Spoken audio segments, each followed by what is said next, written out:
YouTube, Facebook, টিকটকে আপনি প্রতিদিন দেখছেন ল্যাম্বরগিনি গাড়ি, বিলাসবহুল জীবন আর ক্যাপশন, আমি ট্রেডিং করে 6 মাসে কোটিপতি।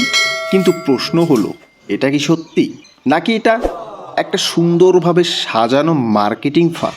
আজকের এই ভিডিওতে আপনি সম্পূর্ণ প্রসেস জানতে পারবেন যে আসলে কোনটা সাজানো ফাঁদ আর কোনটা বাস্তবের ট্রেডিং। আজকের এই ভিডিওতে আমরা ভেঙে দেখব অনলাইন ট্রেডিং আসলে কি, কিভাবে মানুষ টাকা হারায়, কারা লাভ করে এবং আপনি কিভাবে নিরাপদ থাকবেন। অনলাইন ট্রেডিং আসলে কি?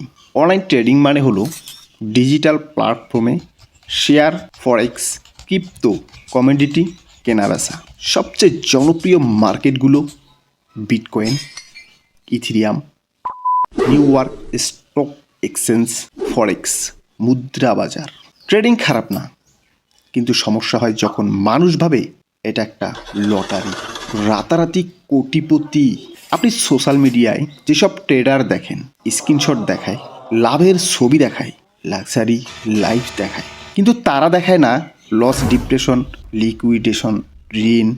বাস্তবতা হলো 90% নতুন ট্রেডার প্রথম 6 মাসে টাকা হারায়। মার্কেট কিভাবে কাজ করে? মার্কেট চলে 3 জিনিসে: সাপ্লাই, ডিমান্ড, নিউজ, প্যাথোলজি। যেমন যদি বিটকয়েন নিয়ে বড় খবর আসে, দাম বাড়তে পারে, কিন্তু বড় বড় হোয়েল বা বড় ইনভেস্টররা মার্কেট ম্যানিপুলেট করে। লিভারেজ সবচেয়ে বড় ফাঁদ। লিভারেজ মানে 1000 টাকা দিয়ে 10,000 টাকার ট্রেড। শুনতে ভালো, কিন্তু একটু ভুল হলেই অ্যাকাউন্ট শূন্য।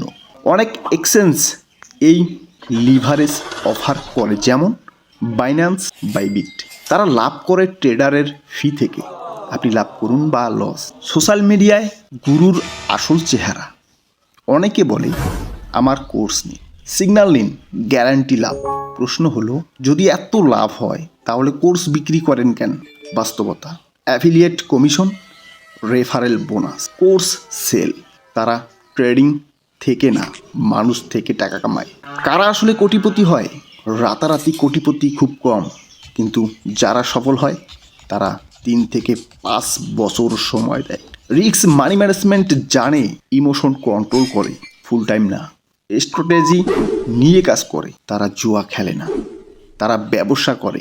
Trading short time zero, long time strategy জীবনকে লাক্সারি লাইফ এনে দেয়। আপনি কি করবেন? কখনো ঋণের টাকা নিয়ে ট্রেডিংয়ে আসবেন না। লিভারেজ এড়ান, ডেমো অ্যাকাউন্টে শিখুন, লং টার্ম ইনভেস্টমেন্ট ভাবুন। সব টাকা এক জায়গায় রাখবেন না। বন্ধুরা, ট্রেডিং খারাপ না, কিন্তু লোভ খারাপ। রাতারাতি কোটিপতি হওয়ার স্বপ্ন অনেক সময় রাতারাতি নিঃস্ব হওয়ার গল্পে পরিণত হয়। স্মার্ট হন, শিখুন, ঝুঁকি বুঝুন, তারপর সিদ্ধান্ত নিন। যদি এমন বাস্তব বিশ্লেষণ চান, সাবস্ক্রাইব করুন, কমেন্টে লিখুন আমি সচেতন ট্রেডার।